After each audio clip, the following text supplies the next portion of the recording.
Time for the first full slate, everyone. Welcome to the Football Breakdowns Fantasy EFL Preview Show. It's Game Week 2. I'm Matthew South. And I'm Ian Cooper.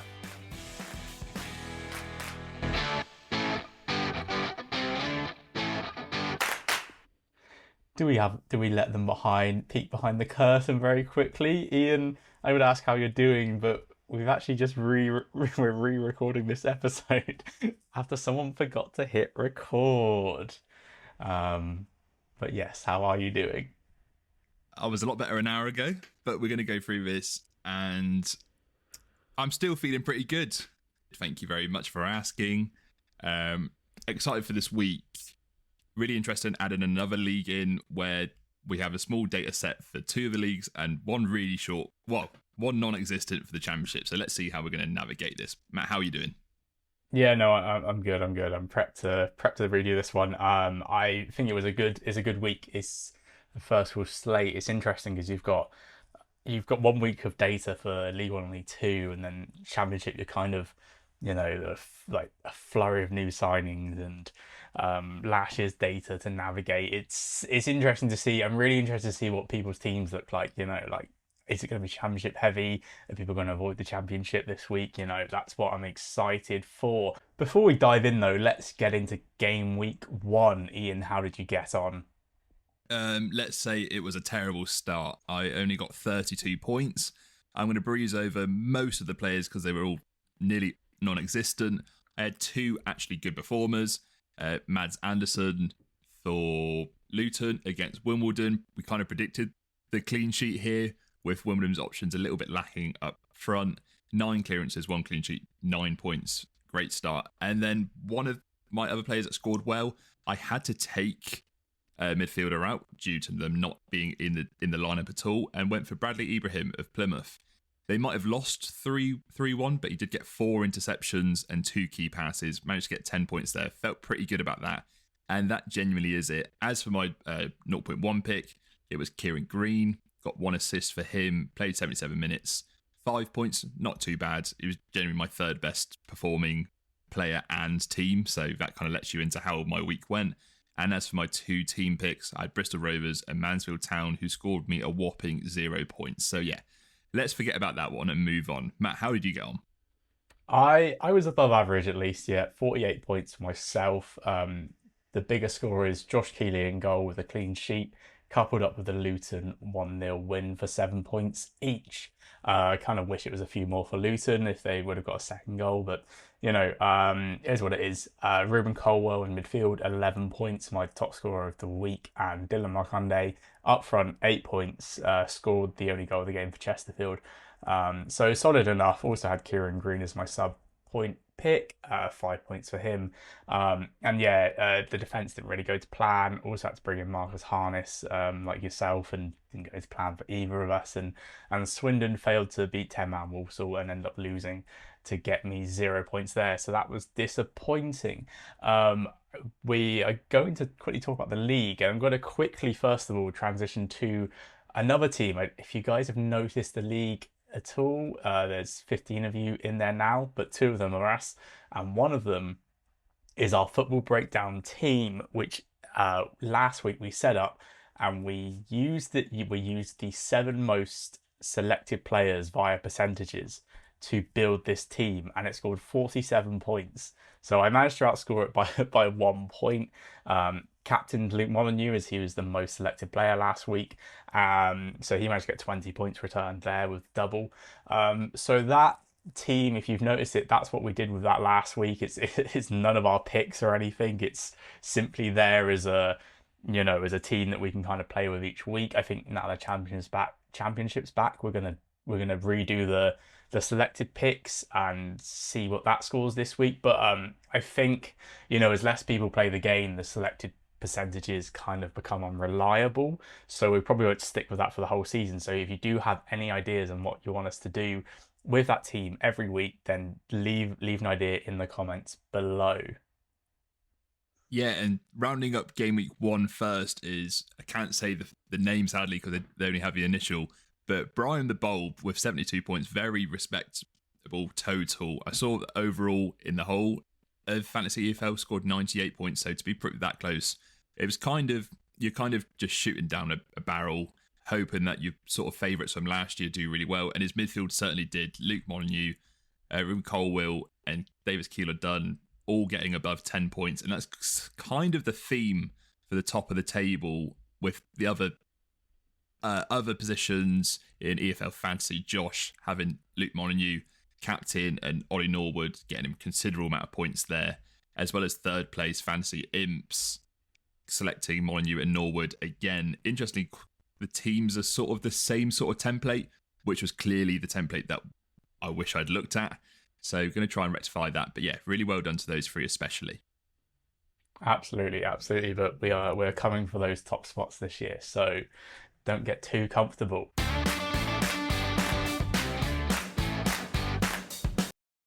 Now, into game week 1, and we're going to start off with a return of the championship, and I'll take us away with my goalkeeper pick.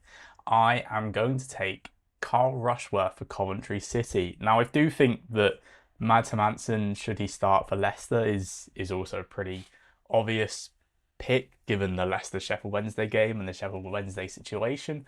But I want to talk about Rushworth. I think it's more that I want to talk about Coventry. I think they ended last season with 4 clean sheets in their final 5 home league games. They definitely look like back to their best, I would say, under Lampard. Since Lampard took over, they had the 4th best record in the league last season.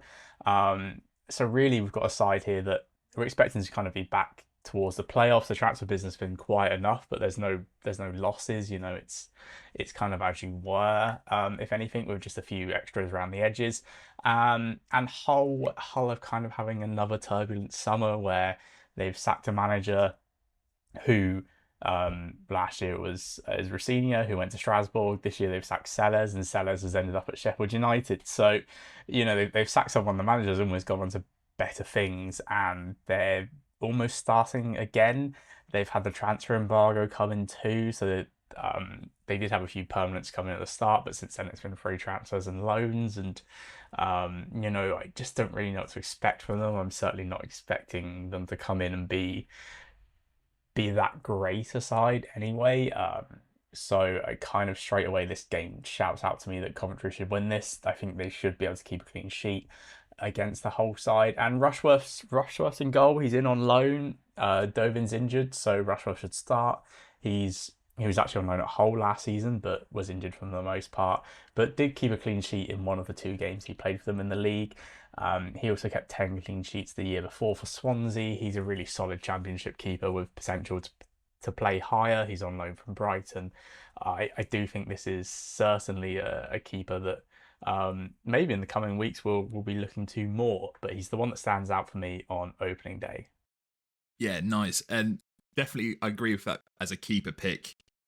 It's like we said last week, it's really hard to gamble on keeper getting too many points with saves from shots on target. So going for clean sheets, it's a nice matchup against Hull, who I wouldn't say carnage. I quite like their first team on paper, but this Coventry defence especially is really strong as well. So it's a perfect matchup of a really good keeper in front of a really strong defence. So I like where you've gone there. And I've sort of gone with a similar thought process going into defender picks. I've gone for Danny Bath for Derby, who are playing away to Stoke. Not too convinced by Stoke's forwards. They have Mubama loaned in from Man City. Not really done anything in the professional game just yet, so interesting how he would do. And then Sam Gallagher as a forward option. Mamai is back in the picture. I'm just not too sure if he's going to be backed enough to be in the starting lineup, especially straight away. So looking at those forward picks, not too convinced there. And obviously, Derby are starting this season with Eustace, who is famous for having really strong defensive units. And what better way to have Danny Bath? It's really high clearance numbers last season. And they had the 10th best record last season with goals conceded being just 1.2 goals per 90, which is really impressive for where you saw them in the majority of the table last season. Be able to limit goals that much is impressive, and I expect them to get to a good start here. So yeah, I've gone for Danny Batth. Yeah, I think picking a defender from a useless side is something that we come pretty familiar with in the game so far. He's certainly a good option, a good manager to pick defensive options from. So I do like that pick. Into midfield then, and I am taking one of the standout players from last season in Josh Murphy. It's 7 goals and 14 assists across the year. Um, and in fact, of all the players that are still in this division, his 21 goal contributions is only matched by Jack Rodoni and bettered by Finn Azaz. So we're in good company there. Like, there's not too many players left over from last season who are beating Josh Murphy when it comes to attacking threat. With shots on target now worth a point per shot on target. We've got a player who had 31 last season, which is the seventh most. So again, we've got some standout potential here. Interestingly, Azaz is featuring in a lot of these lists as well, but he hasn't played much in preseason. I don't think he's fit for this weekend. So, just be wary if that's your option, and that's why Murphy's kind of come into my sight. Really, I think he's going to be key to this Portsmouth attack. They are away at Oxford, who are a solid outfit under Rowett, but still last season conceded the fourth most shots on target in the league. It's not that it's whilst they do look sturdier, it's not that it's a they're the finished article by any means. So I think against his former club, Murphy could really have a good game here. 52 key passes and 26 interceptions as well. So there are a few ways to score points for Murphy, but it's goals and assists we're really targeting. Yeah, a real favourite, especially at the back end of last season. It'd be interesting to see how many people follow suit with Murphy. But really exciting player. You do feel like if performances and results come from Portsmouth, he's going to be a real threat. So I like getting behind him. I'm going to go for the forward pick, and I'm going to go for Abdou Fatawu. This selection isn't really based on them playing against Sheffield Wednesday, but it does really help. He's one of the players that I feel like in the Championship, he's going to absolutely thrive, but he might not be here for very long if someone can match the price Leicester will be asking for. He did have his injury problems last season in the Premier League, but his stats when he was in the Championship beforehand were very impressive, claiming 13 assists and 6 goals. For a team that wasn't especially high on goals under Maresca, it was certainly more of a system where the individual talent going into this year, I think it's really going to help Fatu thrive on the wing, breaking inside and getting shots away. So yeah, excited about this one. Just don't know how much we're going to be able to talk about him. Hence why the first round of Championship picks, I wanted to get him in. Yeah, I absolutely agree. He almost feels like he has too much quality to make the step down to the Premier League. But yeah, I think if we do see him past the end of August, we will see him. He will be hitting a lot of teams most weeks, I feel. Do you want to take us into League One? Yeah, and so this is an interesting one. So for my goalkeeper, I'm sort of just putting Cardiff's goalkeeper as my selected pick. Rather than name, I expect it to be Matt Turner again, after he was surprisingly in the lineup last week. But they do have some options with Nathan Trott being loaned in, Ethan Horvath and Jack Alnwick all selectable. The reason for this was Cardiff conceded an XG of just 1 to Peterborough. So minusing the penalty they faced, it's a really impressive total. Well, I should say lack of total, really. They were very dominant on the ball, and they're playing Port Vale this week, who, to me, look really only able to score one way, which I'd expect to be from set pieces. They do have an interesting lineup, I should say, but having Talaj, Ben Waine, and James Stockley up front, I just don't really see how that works as a trio. So interested to see it, but I expect Cardiff to get the result here, and I think their dominance is going to lead to a clean sheet. Yeah, it's a game I'm interested to see. Definitely, it's the Thursday night game. Depending on when you're listening to the pod, it's either tonight or it's already gone. But yeah, I think that you've got a Cardiff side who played some really nice stuff last week, saw a lot of the ball, having to go away to a team we expect to be kind of down there, and it's interesting to see how that kind of dynamic's going to play out. But certainly, as it comes to the keeper option, yeah, I think again going for that clean sheet is a good angle.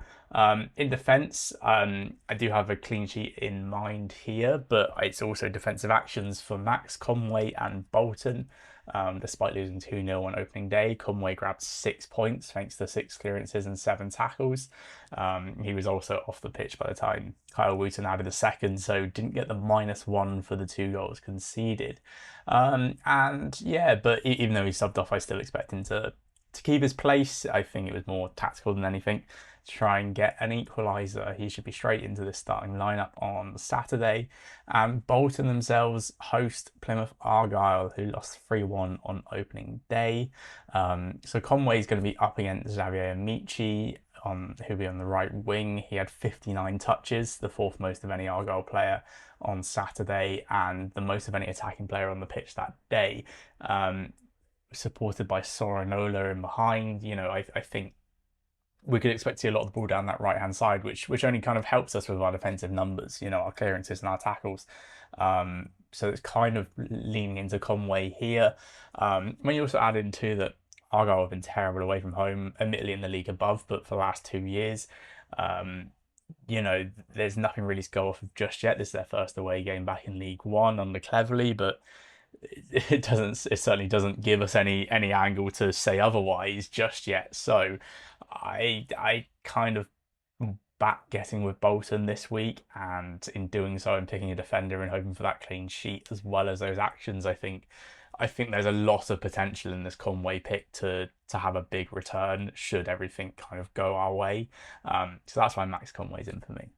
Yeah, it's a really interesting game of two you'd expect evenly matched teams, and I expect Conway to be very busy. And that's kind of the theme going into my midfield pick. I'm hoping my midfielder will be very busy, and it's going to be Davis Keillor-Dunn. He's very heavily selected, being 20%. It shows how most people are fancying that he's going to start the season hot. Certainly did last week, scoring 1 goal. And being a midfielder pick just leaves little reason to convince anyone for this pick. He basically plays an up-front three with Vickers and McGoldrick. And with McGoldrick being in the team, it's just another creative forward for Keillor-Dunn to bounce off of. And he scored 18 goals last season. So playing with another creative forward, I just don't see how this tally could be any less. So I'm kind of hoping he goes on a run here and makes it 2-2, or if not more. Yeah, I think, again, you've got Keillor-Dunn here, you've got Charlie Webster on the other side. I think that's going to be an exciting battle for the points of 2 big point scorers last week. But yeah, Keillor-Dunn's another who you just kind of expect to be in a lot of people's teams week in, week out if he can get it. Well, if he can even just match last year's form. Speaking of Barnsley players from last year, my forward is Stephen Humphreys, who's moved to Bradford City. Humphreys grabs 2 assists on opening weekend for Bradford. 2 fantasy assists, we'll say. It's not really the part of his game I'm looking at here. The 2 assists, one was Sarsic putting a rebound after Humphreys' shot was saved, and the second, Humphreys kind of had the ball in the edge of the box, and we'll give him the benefit of the doubt and say he laid it off to Poynton. I feel like it was more Poynton just came in and took it off of him and fired it in. So 2 assists. It's not like he's a creative genius by any means, but that's not what I'm looking at here. It's his shots, it's his output, it's the fact he took 6 shots last weekend, more than, the joint most in the league for opening weekend. And he also had 3 on target, 3 points straight away coming from shots on target in week 1. It's pretty good. I'm expecting the goals to start flowing. He grabbed 9 last season for Barnsley. He's the focal point of that attack. It's just that thing of the ball's going to go through him. And if you watch the highlights, he's so involved in the attack. He can drop deep. He'll try and be the main man in the box. The opening goal comes from him having a shot saved winning the ball back on the edge of the box and trying to bend it in from 20 yards, saved again, and Sarswich puts the rebound in. He can do a bit of everything. And yeah, and the opponents coming to this too, they are away to Northampton, but Northampton faced 20 shots on open day from Wigan, and sure, with this Wigan side look more creative than last year's, but that's a Wigan side who scored the fewest goals in the league last year, running riot against Northampton on opening day. So yeah, it's a one game sample size, but as one game sample sizes go, this has a lot of potential. So Humphreys for me. And I do like how the EFL Fantasy sort of tally up their assists. It can be caused from a pure assist, say from a pass at least to a goal, or it can just be from chaos, really, who you don't really know, was that intentional, was it not? And Humphreys is just that perfect player that you spoke about there. Is just going to cause havoc up front. He's a little bit like Andy Cook, as you say, just more mobile and maybe a bit more tenacious. So a perfect mould for a striker in EFL Fantasy. Exactly. I think the Andy Cook comparison is a really good one to make. He certainly looks like he really could be the Cook successor for Bradford. And then into League Two, and I'll kick us off with the goalkeeper pick. And we kind of both touched on it. I kind of really want to make a point here about it too, that for me, like when you pick a goalkeeper, I'm really looking at those clean sheet points because, it's only 1 week, but if you look at last week, there's only 3 goalkeepers who exceeded the 7 points you get for the playing and keeping a clean sheet. 2 of those kept a clean sheet and then got some bonus points on top. That's not going to happen every week. It's ideally that's what we all want, but it happened twice last week of the how many goalkeepers would have played? 48, and 2 of them get a clean sheet and got bonus points. And then the only other keeper who exceeded that was Tom Booth for Crewe, who got his points from saving a penalty. So again, something that's not going to happen every week. So really, I'm just trying to pick a keeper who I think can keep a clean sheet. Kind of playing the percentages a bit. And the one I'm landing on this week is Christy Pym for Grimsby Town. They travel to a Harrogate side, so looking away from home. But and a Harrogate team that beat Bristol Rovers 1-0 last week. But Harrogate kind of won that like a bit of a, I don't want to say a smash and grab and do them injustice, but all the stats are in Rovers' favour. It's not like Harrogate went there and were dominant. They kind of scored a goal in the break and, they took it really well. But I don't think Grimsby are going to give them those opportunities. I think that a Grimsby side who just look a lot better. They looked good last year and they just look even better now, like certainly towards the end of the season and the start of this one. Grimsby kept Crawley to only 5 shots last weekend. No side had fewer in League Two, so straight away we've got a good marker there. Harrogate themselves only took 7 shots against Bristol Rovers, so the shots numbers I'm expecting to be low. Less shots, less chance of a goal, more chance of a clean sheet, and that's the way I'm playing it. Christy Pym himself is a solid enough League Two goalkeeper. I don't really have too much to say to him. Say about him. I don't mean that in a negative way. He's just exactly the solid level of goalkeeper I'd want for this type of pick. So, yeah, Christy Pym for me. Yeah, nothing really more to advance on that, really. He's just a proper League Two goalkeeper. Doesn't mean to say that he's got his limits, but he's just so suited to that league and is definitely going to have a lot of fun for Grimsby. I hope he does at least. Going into my defender pick, now I'm sort of going, after last week, I'm going back to basics of trying to find the defender mould that works for me. And that's someone who's just really dominant in the air, plays for a manager who focuses on being defensively solid, and especially important, plays in the middle of a back three. And I feel like I found that in Tom Anderson for Shrewsbury. He plays alongside Will Boyle and Sam Stubbs, so I can just imagine the clearance numbers that they're going to get between the 3 of them, and we might be bringing this up occasionally, every so often, with a different one of these players. But I'm going to go for Tom Anderson this week. He claimed 13 clearances and 2 blocks in the first game week, which is a great sign, and only being selected 0.6% just feels a good way to gain an edge over other players that are going to be playing in the EFL Fantasy for defender picks, because I don't think too many are going to be going for League Two players, not just yet at least.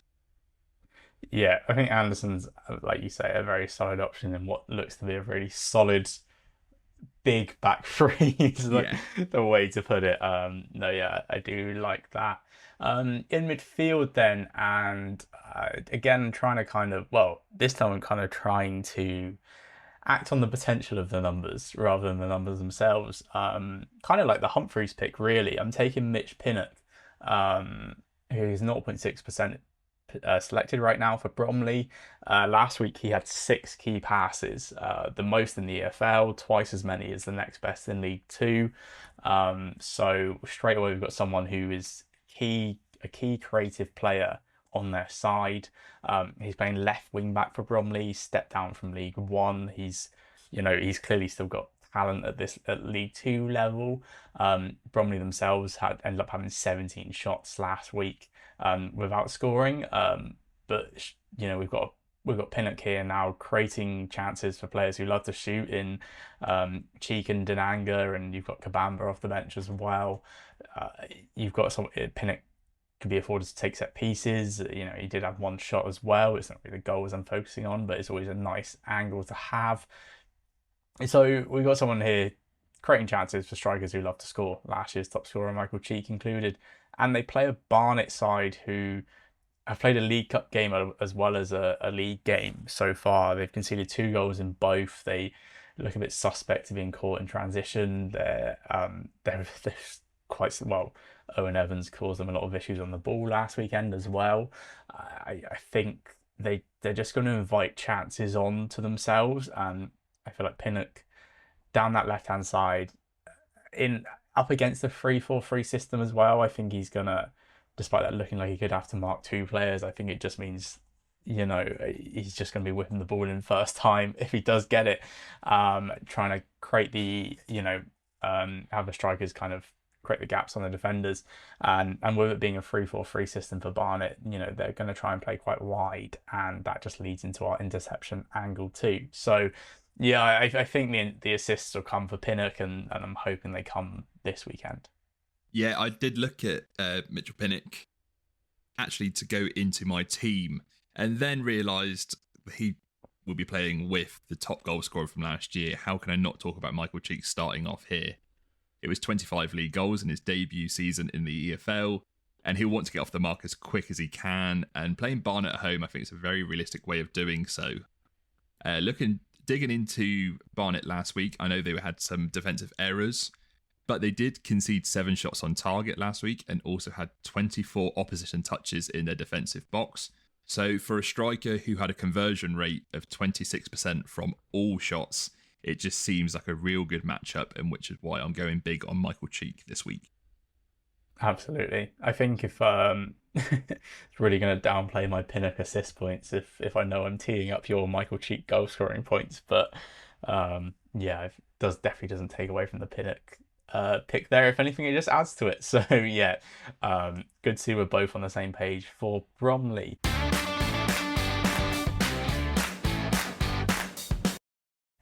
Now it's time for our sub point pick. And as always, that is a player who has a selection percentage of 0.1 or 0. And he's a player that we're going to have to lock into our teams going into this weekend. Iain, who have you found?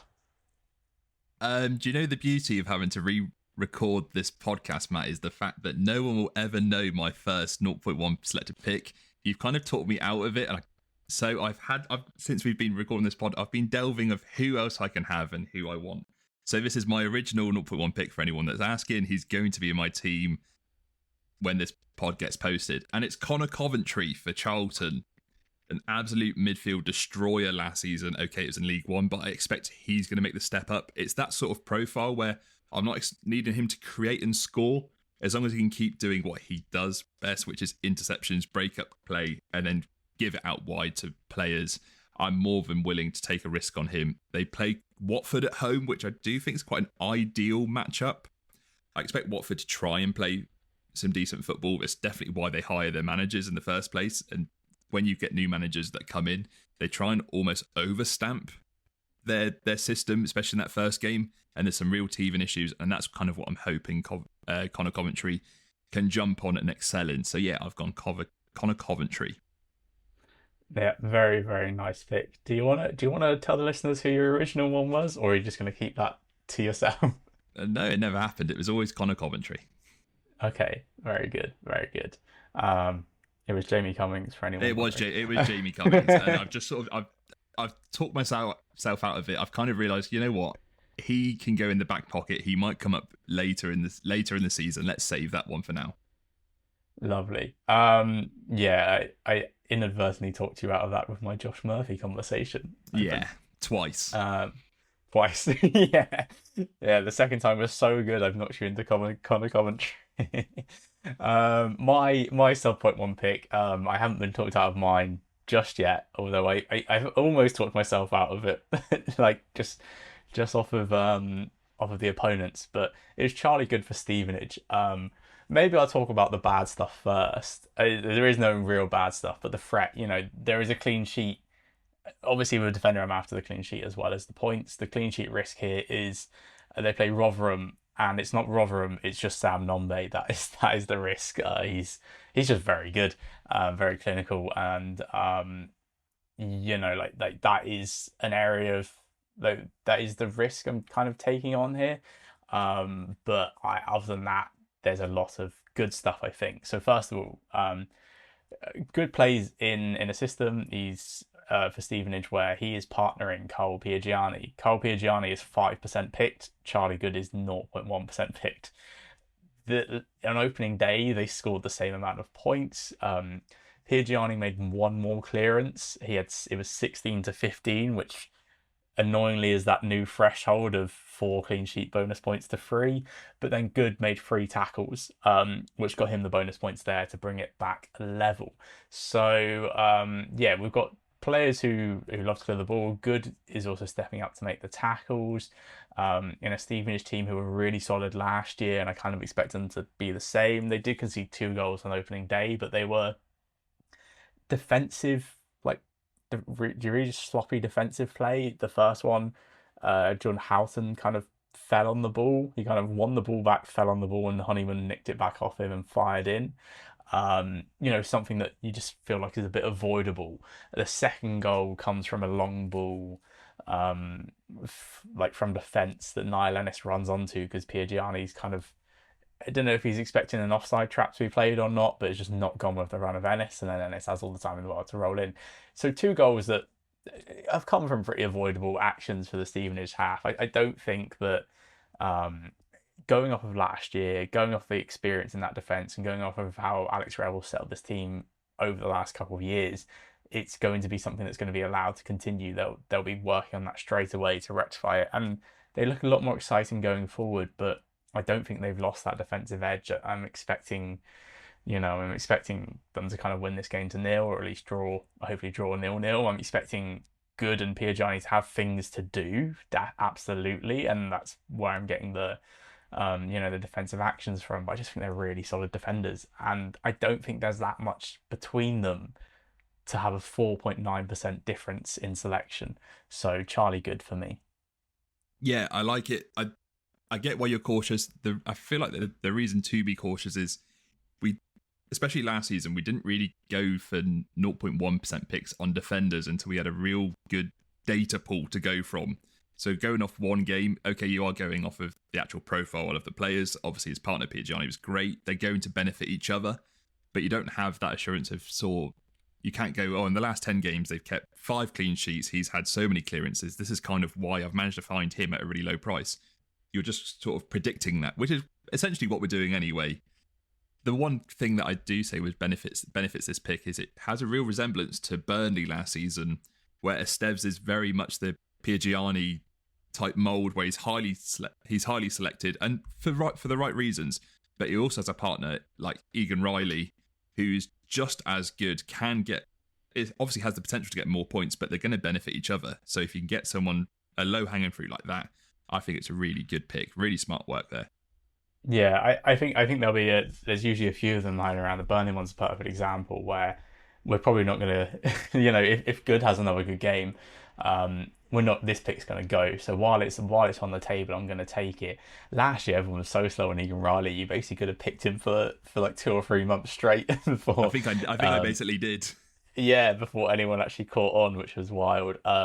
So there is always that maybe people just won't catch on, and Charlie Good will be the new Egan Riley. I think that's what we're all trying to find at the moment. Yeah, we really are. So that brings us to our teams then. I'll run you down mine to start with. So in goal, I have Josh Keeley again. Obviously, I end up picking the keeper in the position in the league I didn't talk about a keeper for, but no, I really like Josh Keeley, and while Luton weren't that impressive, like on the ball, I don't think they did anything off of it to make me not want to pick Keeley again. And similarly, Peterborough didn't do too much on the ball. I know they took the lead at Cardiff, but they didn't do too much to make me not change my opinion. Well, make me change my opinion on them either. So Keeley in goal.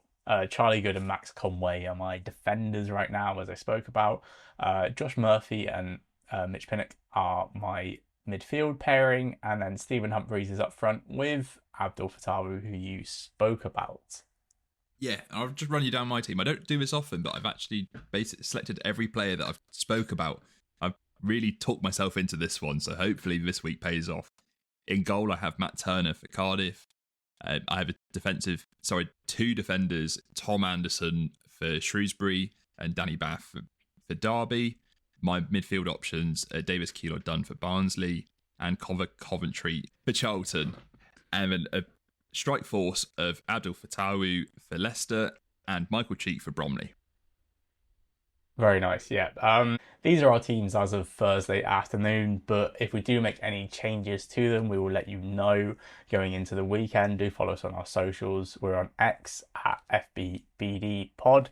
We're on Bluesky at Football Breakdown. Do follow us there for any updates as apart from our sub point pick, unless they don't end up starting.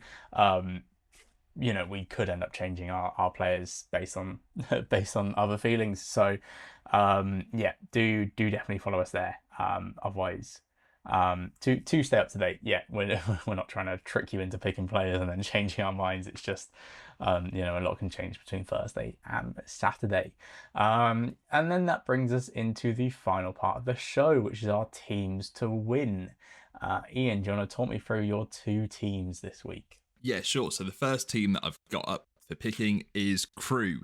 They're at home to Accrington. Really like this Crewe side. There's a lot of players that are really exciting.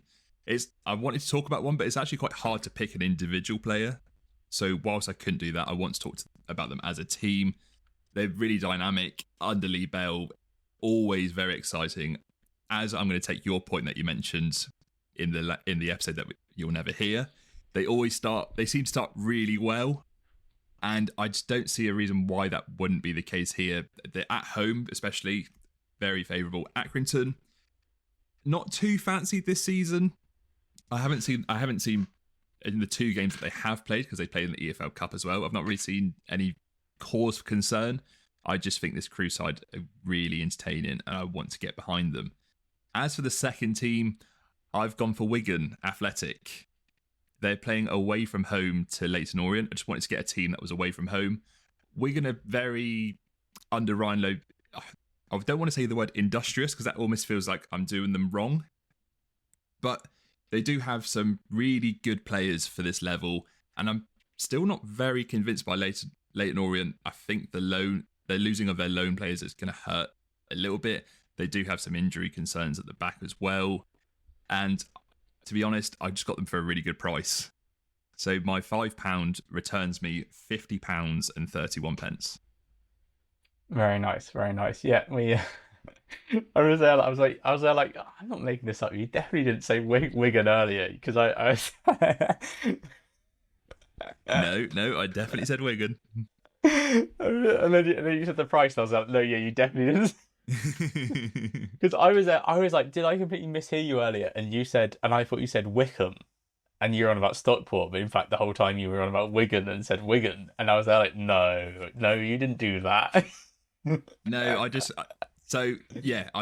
Don't worry. I mean, no, yeah. I'm keeping this rolling. I'm going to say this now. You laid your chips down. We are against each other essentially.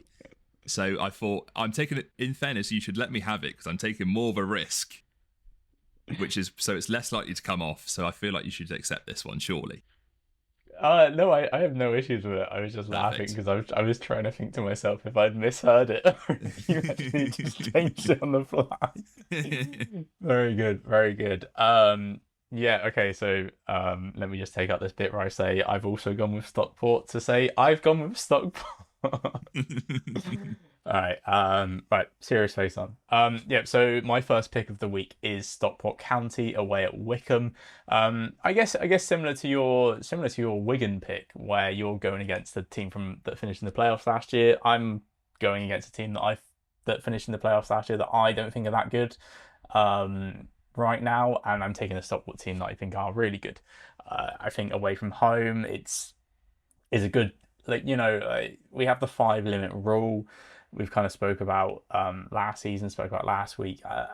You want to be careful with the times you're using it, but I do think there's a good chance to use Stockport because you're getting them away from home against a team who right now I think could be a bit low on their stock.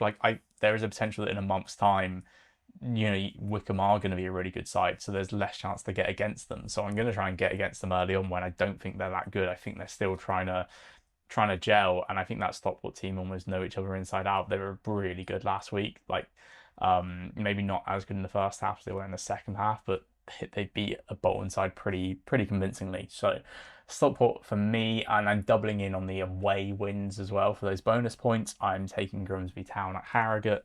I kind of spoke about the game when I talked about Christy Pym as my goalkeeper choice. I think there's a really good chance of a clean sheet here.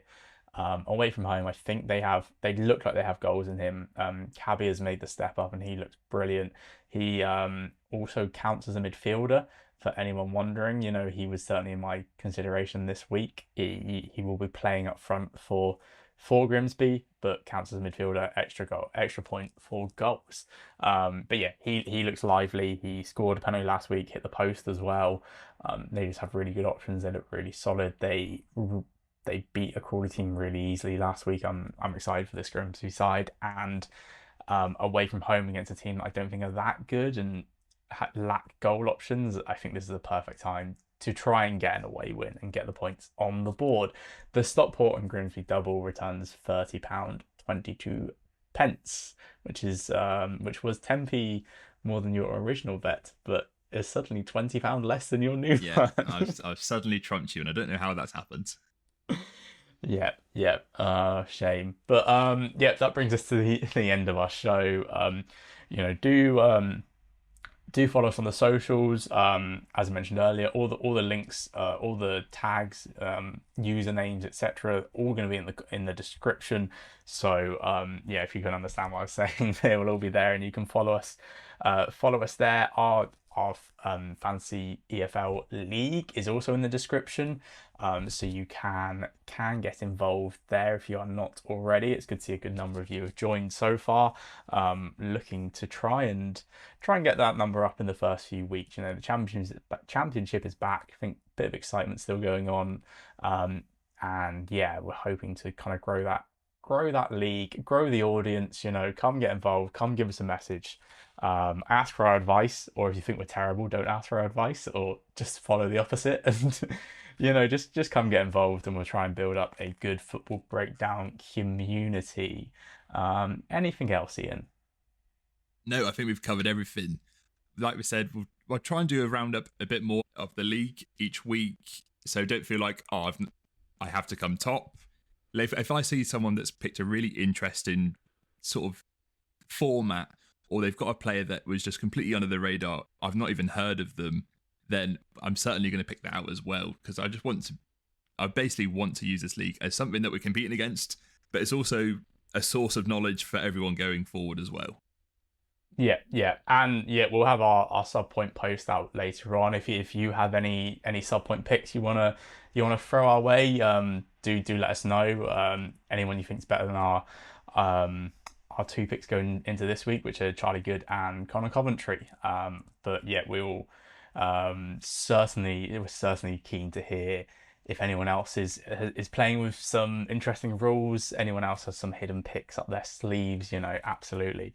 But yeah, thank you everyone for listening, and we hope you all enjoyed the show. We'll be back again next week. Thank you, Iain, Thank you, Matthew.